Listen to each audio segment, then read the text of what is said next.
Welcome to Racing to Win. We've got the Sha Tin meeting coming up on Sunday, and just like last week, there's more Group 1 racing. How often do you get to see the world's best in action? Lucky Swainess is wearing him down. He takes over. A master doing what they were born to do better than all others. There's Swainess speed and Lucky Swainess by 4. So natural, they make their excellence look effortless. Lucky Swainess beat California Spangle at Wellington. Take the chance while you can. Lucky Swainess took over in the Centenary Sprint Cup. Witness the world's best sprinter in action. No expense spared. James L. Jones with a promo for the feature race, the Centenary Sprint Cup. And the man himself joins us in the studio. Tom, one of your best. Yeah, well, Morgan Freeman wasn't available, so I was next cab off the rank. And we've got a great race coming up on Sunday, the Centenary Sprint Cup. Lucky Swainess, Wellington to do battle again. But what about the run, of course, of Lucky with you on International Day? So it should be a terrific clash on the card. And it's a big field too, Paul, for the feature. Yeah, look, a field of 13, isn't it? So it's one of the biggest fields we've had for one of the features recently. And, of course, Lucky Swainess will still come up pretty short. There's a good jackpot there too, 1.6 million going in the Triple Trio. Straight to the meeting details. It is 10 races, all of them on the turf on Sunday as we zoom across Sha Tin for meeting at 41. A+3 course is in use and we get underway at 1 o'clock. Just the one race to preview. It is the Group 1, the Centenary Sprint Cup over the 1,200 metres. Going to hear from all the major players. Lucky Swainess is at the top of the book. There are multiple noted 1,200 metre specialists in this race. Lucky Swainess, Wellington's another one. Courier Wonder was with John Size, had a couple of trials for Denise Shum. He's going to have his first start for Mark Newnham and his first start since July. Lucky with You placed behind Lucky Swainess last time. Duke Y goes back to the 1,200 metres. Taj Dragon comes into Group 1. Packing Treadmill, he's coming up from the 1,000 metres last time. And we go down Whiz Kid, Flying Ace and Son Pak Fu. Where does Lucky Swainess settle, Tom, from barrier number 5? Yeah, well, he should get a reasonably good run through, but Paul, speaking to Zach Purton, he wasn't overly keen on the draw, just with maybe a few others inside of him that could pose a few issues for him. Yeah, look, I thought he would get there okay. I mean, Packing Treadmill's got pace. He's going to go forward. Sight Success is going to have pace, and I think he's got more pace than Super Wealthy and Son Pak Fu, so I think he can get ahead of them. So I thought he'd get himself into a nice position. Going to have a look now, Tom, at recent year's winners for it. And of course, Lucky Swainess won it last year. It's a race that John Size has won 3 of the last 5. Yep, he's, again, like many of the Group 1 races here in Hong Kong, John's been able to dominate them. Stronger was a good winner back in 2022. Hot King Prawn beat the clock. What a sprint he was. So some of the best have won this race. We'll get to the defending champion, Lucky Swainess, shortly. Firstly, though, our special guest on Racing to Win this week is Andrea Atzeni. Andrea, thank you for your time, and lucky with you. He was so good last time in the International, wasn't he? Yeah, thank you for having me. Yeah, he was very good. And, you know, he obviously ran the race of his life. I was hoping to... I knew he would run well, but obviously I wasn't expecting to finish as close as I did to obviously... Lucky Swainess. So yeah, it was a nice surprise. You've ridden him both runs back before the race going into the season. What were you expecting or hoping that you might finish before he's even gone to that next level come the end of the race? Well, he obviously won a Class 2 handicap when I first came, and you know, those handicaps are very competitive, and he didn't run as good the second time, but then obviously on International Day we were under no illusions that you know, we were up against it, and the plan was to ride him to give him a bit of a chance and trying to let him finish as well as he could. And I'll be quite honest with you, I was hoping to finish in the first 5. So it was, you know, to finish second, beating what, 3/4 of a length. That was an amazing run. It was a case, we've got the replay on at the moment, Andre, that the further they went, the closer he got. So he's run through the line so well and actually took ground off the winner. Oh yeah, for sure. He was definitely closing at the end. You know, watching replay, obviously Zach, I think the last couple of tries, it was quite easy on Lucky Swainess once he had the race in the bag. So he was definitely, you know, finishing strong. And no, like I said, it was a very good run. Since then, he's been back to the trials and you rode him down the straight at Sha Tin. You were keen to follow Lucky Sweynesse that morning too. Yeah, he was obviously it was an easy trial. He just to get him on the grass, and I couldn't be happier. He seems very well with himself. He's definitely got a little bit stronger, and it feels to me like he has improved again, which he obviously needs to. And who knows? Like with these sprinters, some of them do get better as they get older, and no, I'm really confident he can run a big race again on Sunday. You've got a wider draw in this race. You're out in barrier number 7 as opposed to the good draw you had on International Day. Do you give yourself a chance of rolling Lucky Sweynesse? Well, like you said, the draw definitely was a big help in International Day. I think I was drawn 2, so that was a big advantage. Listen, I'm drawn 7. I don't think it's a terrible draw. It's okay. I've got Wellington in 6 and Lucky Sweynesse in 5. And they're sort of 2 horses that I like to sort of roll forward, obviously without making a run-in. So the 2 horses to obviously that I will be keeping an eye on. And but like I said, listen, we know how good Lucky Sweynesse is. He's obviously a champion, but there's going to be 13 runners in the race, so we need a lot of luck in running too. But like I said, I couldn't be happy with Lucky with you at the moment, and it'd be nice to turn the form. On yourself, you came here on a part-season contract, which has now been extended till the end of the season, which is what you wanted to do. What was the goal for that to extend out to 12 months? You're sitting on 23 wins, so you've had a really good first 4 or 5 months of the season. Yeah, I couldn't be happier. Things are going really well. I'm getting a lot of support from different trainers and different owners, and no, it's good to get interview on this sort of number at the moment. I wasn't, like I said before, I wasn't expecting anything at all. I was hoping I don't think I was hoping, like I said before, to ride a winner, my first winner, as soon as I could. And once I got out of the way, it was trying to keep some sort of momentum going, which luckily I have. I've had a very good start of the year. And obviously with Tash Dragon giving me my first group winner in Hong Kong, that was definitely a big help. And no, I couldn't be happier the way things are going, but you got to keep going. There's no point looking back. Things are going good, but it's competitive, it's tough, and so I would definitely want to be taking my foot off the pedal.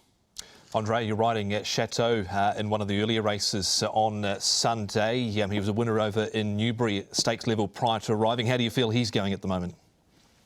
Yeah, he ran very well with me the time before last when he was second. Just got beat, but obviously Fallon, turns out to be one of the horses that could be a candidate for the Derby. And so the last day when he ran, it was a funny race.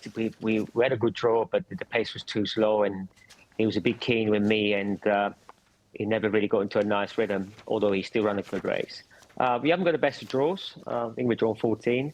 But it might not be such a bad thing with him, because at least if the pace is slow from the wide draw, I should be able to maybe slide forward and get him whatever he's comfortable, really. But with a good draw, if they go steady, he can be a little bit aggressive. Andreas, Paul here. You're riding a first starter here in Hong Kong called Sunny Darling in race 7. You've ridden him in a trial at Happy Valley. What can we expect from him first up? I like him. He trialled very well here with me at Sha Tin on a straight course, and I was happy enough with his trial the other day at Happy Valley too. He will definitely take a run. He's a horse that he's ready to race, but I do think the race is going to bring him on mentally and physically. But I do like the horse. I think he's going to run a nice race, but he will need his first run, I'd say. And Andre, what about Aoraki Summerton, the final race? He hacked up last time out. What about him this time round, up in grade with a lighter weight? Yeah, I've got a lot of time for this horse. I like him. He's a horse that I got to sit on him as soon as I came to Hong Kong, and it's obviously I haven't been here in Hong Kong. I haven't been here for a long time, and it's amazing how horses change physically and mentally with time. When I first arrived and I first sat on him, I thought, well, we could struggle with a horse like him. And then all of a sudden, I know he was running in class 3s, and it just took a bit of time for him to come to himself physically. He was a little bit behind on his go, and it just the more racing, the better he got. And I know we dropped down to class 4 last time, and he was very impressive. he's the handicap put him up £9, so he's back up to a Class 3 level. But he's a horse that, like I said, he's improving all the time. Physically, he's done very well, and mentally too. I haven't got the best of draws with him again. But he's a horse that likes to go forward, and he seems to. He's an uncomplicated horse now. He was a little bit difficult before, but he's learning how to race. And like I said, if we can overcome the draw and £9 rise, I think he'll be competitive again. It's a busy day of rides for you, Andrea. Is there one that you do think might be harder to beat than the others? I'm not sure. Like I said, I've got good book of rides, through the card, like Golden Arcee in race 9. And like I said, Chateau could run well. I've got a lot of time, obviously, for Iraqi Summit as well. And then lucky we're doing the big one. So, no, it's a good book of rides. It would be nice to nick 1 or 2, or anyway, we'll keep trying. Enough to maybe buy one of those William Morris pictures like you got behind you. Yeah, well, I don't think I got them. The missus got it for me, but anyway. We thank you for your time, Andrea, on the show, and all the best with Lucky with you on Sunday, of course, the support card as well. Okay, thanks very much. Great to hear from Andrea Atzeni there, and thanks again for his time to give us an insight into Lucky with you. We're moving on, though, to the defending champion, last start Group 1 winner on International Mile Day. Tom spoke to the rider of Lucky Sweynesse, Zach Purton. Zach, Lucky Sweynesse, the world's best sprinter, got his just desserts last time out in the International Mile. Where did that performance rate amongst his top-level victories here so far, do you think? It's not easy to win any international race in Hong Kong, so you've got to put it towards the top of his list. It wasn't one of his most devastating performances. I think the champion sprint towards the end of last season was probably his best performance, but it was not far off that, and the horse looks like he's going well. He got beaten, of course, in his first 2 runs this season, and there were obviously mitigating circumstances to both of those. But when he was able to win the Jockey Club sprint by a neck, is there something like a moment or something you can sort of pinpoint that he'd sort of turned the corner and come on, because you were quite confident leading into the international sprint this year? He's just taken a few runs to come to hand, that's all. He was carrying big weights, he struck the wet track. He had a fair few things going against him, and he just needed a little bit of racing to get back to where he needed to be, and he showed that in December, and I think he's going just as well. When you look back at sort of the end of last campaign and beginning of this campaign, for want of a better word, he probably raced in a few unconventional races. Does it just sort of show what a brilliant animal that he is, that he can come back from some of those sort of races carrying weight as well? Yeah, he's obviously a very talented horse. We know that. And they're not machines. They can't be at their absolute best or peak all the time. The preparations are designed to get them to peak at certain stages of their season, and he needed to peak in December, and that's what he did. You were away for his last trial. Matthew Purton was on board, but off the video, and you've galloped him since yesterday. How's he feeling coming into the weekend? I think he's feeling pretty good. I think he's taken another little step again. So I'm looking forward to the race. It's a tricky gate. So although people look at 5 and think it looks like it's a good gate, it looks a little bit tricky to me with the runners drawn inside me. So we just need a little bit of luck early to hopefully get him out and get a nice spot. There's a few runners in the race as well, so a few horses shouldn't be there. Could get in the way of a few other runners, so it's just a matter of navigating the right path on him and giving him his chance. And Zach Purton there. Tom, you spoke to him not too long ago. We're going to look at the roll of honour now for Lucky Sweynesse. It's quite an achievement for him. He's won 12 from 16 at Sha Tin. Where do you see him leading into this race on Sunday? He's the one they will have to beat, Mark. He's going to come up short in the market. There's his highlights reel there of the last sort of year or so. The world's best, or the highest rated sprinter, 8th on the Longines World's Best Racehorse rankings, just announced a few days ago. He did pull up with blood in the trachea last start, Paul, so I don't know whether that's a concern going forward or not. Yeah, I mean, it's always a concern when something like that does happen, but when you've got, he's trialled well and Zach's ridden him, says he feels well, then, I think you're right, he's the one to beat, and the market will reflect that. He's going to be very short. That is a chat about Lucky with you with Andrea and Lucky Swainess with the boys. But we're not done on the feature race, the Centenary Sprint Cup. Back to look at some of the other contenders on Racing to Win right after this. Welcome back to Racing to Win. More on the Centenary Sprint Cup shortly, though. Firstly, the break has just happened, Paul, which means we go straight into your last run reminder. Yeah, race 10, horse here, number 2, amazing victory. He's had 4 starts now for the new stable. He's now with Chris So. He hasn't won this season, but he's run a 5th, a 4th, and 8th, and the 4th. And here's the 4th here. You can see him weaving his way through the field. He didn't get the clearest of runs. Once he got into the clear, he hit the line really strongly for a really nice run, I thought, here for 4th. He did peak on a rating last season up to 81. He's now at this rating of 75. So I think he's just about ready to win, and he did catch the eye there. Good record, the grade, good record, the distance, and he's race 10 at number 2, amazing victory, Paul's last run reminder. Straight back to the Centenary Sprint Cup right now, and Sam Agars of the South China Morning Post Racing Division gave his thoughts on the Group 1 feature.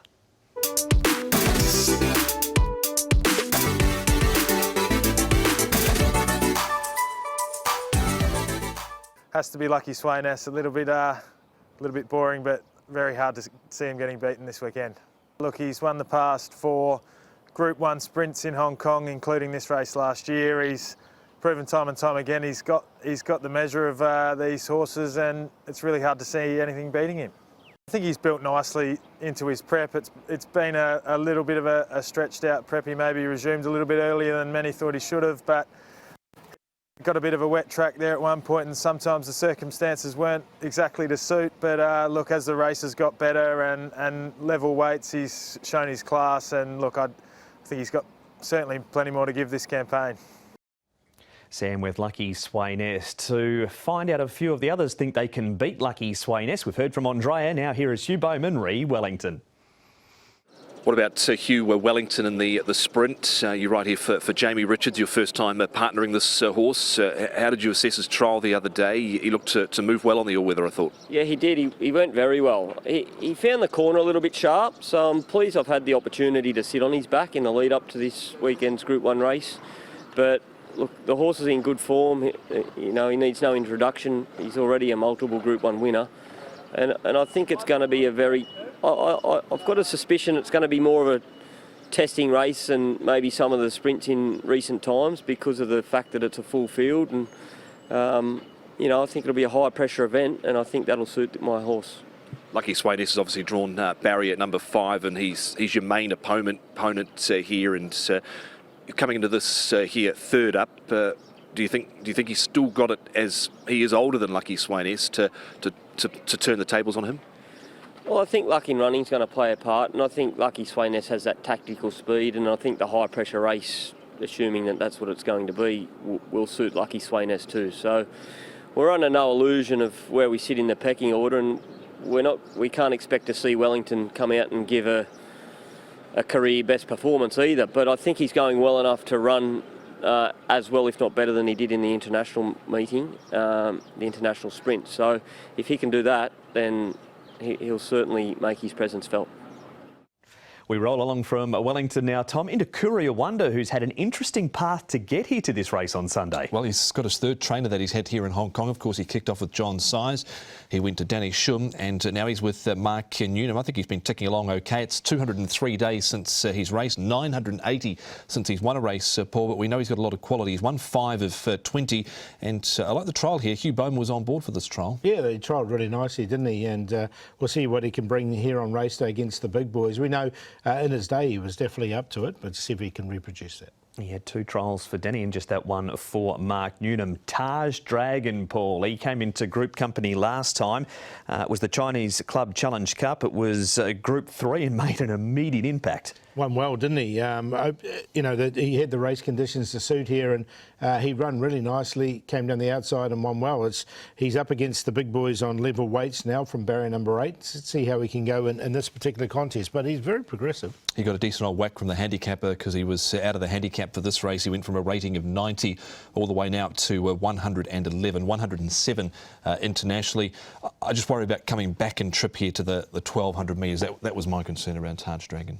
More group racing now, Tom. This is the Bohemia Sprint Trophy over the 1,000 metres. Packing treadmill runs on at the end. Let's talk about Victor, the winner, though. Unsuited by the 1,000 metres. We know him over 1,200. Where does he figure in your analysis of this race? I just think he's going to have to work a little bit, maybe from barrier number 10, and he was under pressure a fair way out here last time out, and obviously here at level weight it's not ideal. Beaten 3.5 here, beaten 2 lengths prior to that. It was just the draw, Paul, that put me off this time round. Yeah, and the horse that won this race, WizKid's in the race as well. He's going to put some acid on him, isn't he? Because he is a 1,000-metre horse, so he's going to put that little bit of pressure on, and the horse seems to be going backwards a little bit, I thought. We've broken it down as much as we can, Paul. Is it as easy as Lucky Swayness? Yeah, I've got him on top, Lucky Swayness, to beat Wellington. I think the big two here, 1 to beat 2. Lucky With You went really well at his last start. I'm going to put Side Success in from barrier 3, 1, 2, 5, 3. 1, 2 and 5 as well for me. Lucky Swayness to beat, of course, Wellington. Definitely got the 5 and Lucky With You the way he ran through the line last start. Just on that trial, Courier Wonder, he's obviously had a little issue with a left fore fetlock injury, so we'll see if he can bounce back. 1, 2, 5 and 4. You can see a full race-by-race analysis on the website, hkjc.com. Click on audio and video. But it's that time of the show. It's near the end, Paul. We need your best bet, your long shot and your play, please. Going to go with Beauty Fit in the last, drawn ideally here in barrier number 4. Look, the horse drew 14 at his last start, and he's been so consistent all season. He just keeps running placings. Antoine Hamlin gets on well with this horse. He's going to get every opportunity. It's quite a tough race, this one, but he's a tough horse, Beauty Fit. From barrier 4, he can sit and just let the race unfold in front of him. You can see he hit the line here, or looked like he momentarily hit the lead, whereas the horse in front, Amazing Duck, just kept fighting and managed to win. But if he just sits in behind it, I think he can win. So Beauty Fit is the best. The long shot, we're going to come up in race 3, just the 1 start. Lucky Fionn ran 4th on that occasion from a wide draw. He's drawn wide once again, so hopefully we'll get a price there. And in the play, Enterprise Attack, we haven't seen him for a long time, with a gorgeous win in 80 light years. He was the last start winner. 4, 9, 11 QQP. Best for me is Phoenix Light. He's a well-rated horse, trained by Dennis Ship, and Hugh Bowman is riding. I don't think this is a strong race that he meets this weekend now. Here he is with Super Goldie and top scorer, and he wasn't too far away in this race. As I said, he's a very well-rated horse coming out of the Dennis Ship stable, and I think he's ready to do something in the third event. It's been a while since he won, 442 days, but that last win off 66, he rated 57, a 2-time course and distance winner, and Bowman's had 3 rides for a couple of placings on him. Simba is in a new stable. Tony Cruz, Harry Bentley, he's trialled up well, I thought, at Chungfa, a 1-time winner. He's about on his last mark as well. And Amazing Victory, Simba and Green and White is the play in the final event.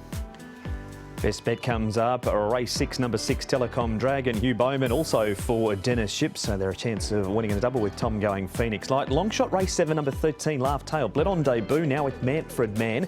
4 trials, his last one was quite okay. And the play of forecast, race 6, Telecom Dragon and 2 Super Legends. Race 6, 6 and 2. Time to check out the diary for what is upcoming in Hong Kong. We have got Sha Tin on Sunday with the first leg of the Hong Kong Speed Series, with the Centenary Sprint Cup being the Group 1. 9 races at Happy Valley on Wednesday night, 6:10 trackside live. There's a lot of jackpots. We'll preview that on the show early next week, and then the Hong Kong Classic Mile, the first leg of the 4-year-old series on Sunday week. That has been Racing to Win. Just before we go, Paul, can you just look at the screen behind you? Yes, there you go. So there it is. So a very happy birthday. You thought you got away with it, didn't you? No, I knew I wasn't. I was waiting for it, but there you go. Thank you very much. That tie still exists as well. Yeah. How long ago was that? It's a long time ago now, wasn't it? You haven't changed a bit. No, but a few haircuts ago, I think. Comb over? Yeah. Yeah, comb over was There's good. no comb over, but there was a few haircuts ago for sure. So there it is. That has been the Centenary Sprint Cup preview show here on Racing to Win. Tom, then we're back to Happy Valley next Wednesday night. Yep, 9 races there. Looks a good card coming up midweek as well. Yep, that's very good card. So on behalf of Tom and Paul, that has been Racing to Win. We'll see you for a 1 o'clock start at Sha Tin on Sunday.